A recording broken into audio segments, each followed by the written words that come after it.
What's going on, guys? The Comics Kid 2099 here. Welcome to day 217 of the 365-day graphic novel review challenge. Today, I want to talk to you about yet another Transformers book. This is Transformers, the IDW Collection Volume 4. This collects a handful of the Spotlight issues, as well as a miniseries focusing on the Dinobots and a miniseries about Drift.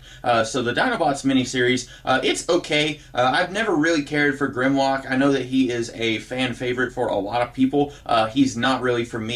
He's kind of like a slightly smarter version of the Hulk if the Hulk did not go back and forth between Bruce Banner and the Hulk. And the reason that I like the Hulk is because of his dichotomy between him and Bruce Banner. I don't like the Hulk because he's a big dumb guy with a very limited vocabulary, and that's basically what Grimlock is. But this miniseries kind of focuses on him and his relationship with the other Dinobots. We had already seen in the, I believe, the Grimlock Spotlight issue that Grimlock is a guy who wants to fight the Decepticons, but doesn't really have as much loyalty to the system as a lot of the other Autobots do. He is very willing and almost eager to break the rules and disobey orders if it means that he can stick it to the Decepticons in any way that he can. And we get to see that that is coming back to bite him in this miniseries.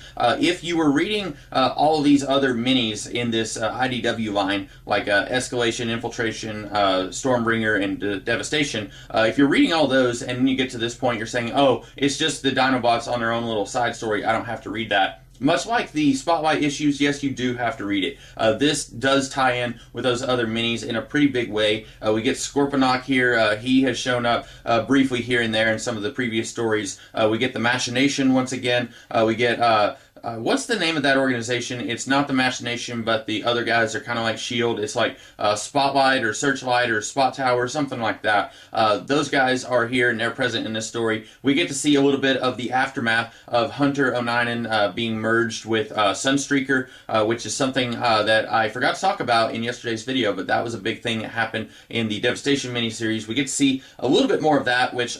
just a side note there, I like that a lot because it makes Hunter a much more interesting character than he was before. I really like that they went in that direction with him and Sunstreaker. But what's really interesting about this entire collection right here is that while we have seen that the Decepticons are not all 100% pure evil who follow Megatron blindly, and the Autobots are not all 100% pure good who follow Optimus Prime blindly, this book really explores that idea that the Decepticons are all three-dimensional characters, and so are the Autobots. We get to see a little bit more that the Dinobots are not all just going to follow Optimus Prime to death, and some of them are like, you know what, we're not going to listen to Optimus Prime. We have our own way of dealing with the Decepticons, and then we get to see them deal with the aftermath of those decisions.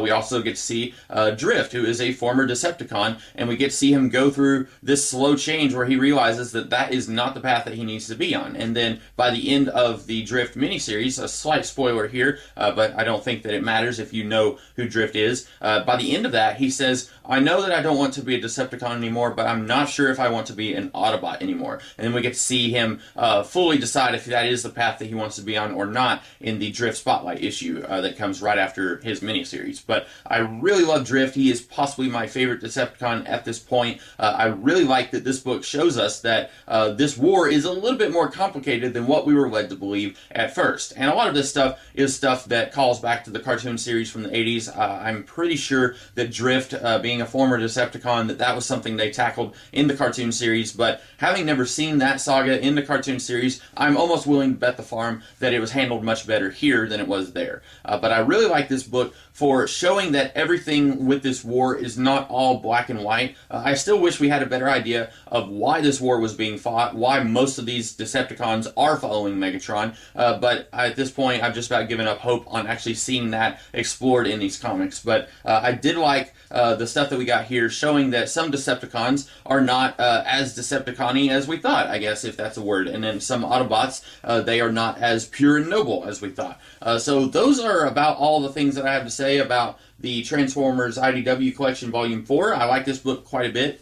This series is still continuing to impress me. Of course, I read these a couple years ago, but rereading them now, I'm finding that I still enjoy this stuff quite a bit.